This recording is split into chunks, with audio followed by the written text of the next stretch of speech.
Hi there, it's story time. Have you heard a story about the tale of Peter Rabbit? Well, if you haven't, you are in luck. Then sit down with me, close your eyes, and listen to my story. Once upon a time, there were 4 little rabbits, and their names were Flopsy, Mopsy, Cottontail, and Peter. They lived with their mother in a sandbank, underneath the root of a very big fir tree.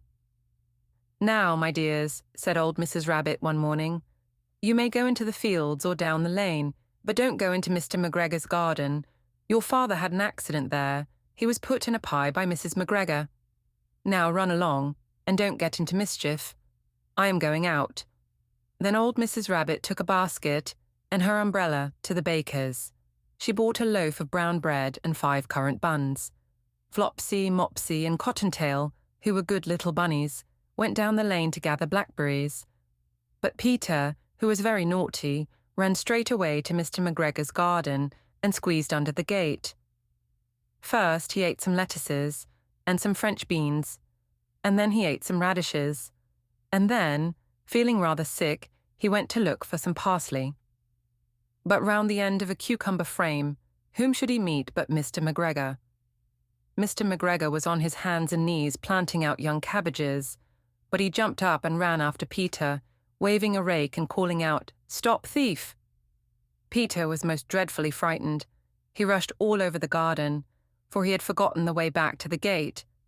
He lost one of his shoes among the cabbages, and the other shoe amongst the potatoes.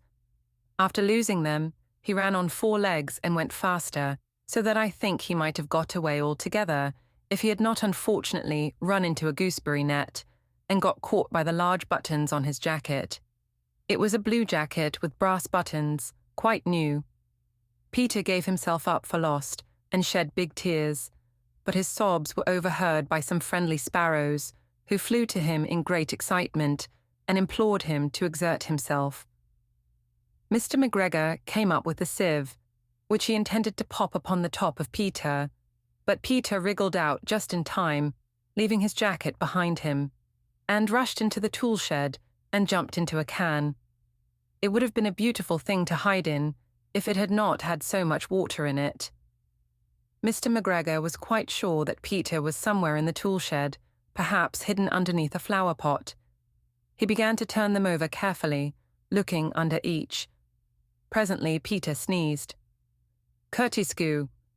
Mr. McGregor was after him in no time, and tried to put his foot upon Peter, who jumped out of a window, upsetting 3 plants. The window was too small for Mr. McGregor, and he was tired of running after Peter. He went back to his work. Peter sat down to rest. He was out of breath and trembling with fright, and he had not the least idea which way to go. Also, he was very damp with sitting in that can. After a time, he began to wander about, going lippity, not very fast, and looking all around. He found a door in a wall, but it was locked, and there was no room for a fat little rabbit to squeeze underneath. An old mouse was running in and out over the stone doorstep, carrying peas and beans to her family in the wood. Peter asked her the way to the gate, but she had such a large pea in her mouth that she could not answer. She only shook her head at him. Peter began to cry. Then he tried to find his way straight across the garden, but he became more and more puzzled. Presently, he came to a pond where Mr. McGregor filled his water cans. A white cat was staring at some goldfish. She sat very, very still, but now and then the tip of her tail twitched as if it were alive. Peter thought it best to go away without speaking to her. He had heard about cats from his cousin, little Benjamin Bunny. He went back towards the tool shed, but suddenly, quite close to him, he heard the noise of a hoe. Scrrrrrich, scratch, scratch, scritch. Peter scuttered underneath the bushes, but presently, as nothing happened, he came out and climbed upon a wheelbarrow and peeped over. The first thing he saw was Mr. McGregor hoeing onions. His back was turned towards Peter, and beyond him was the gate.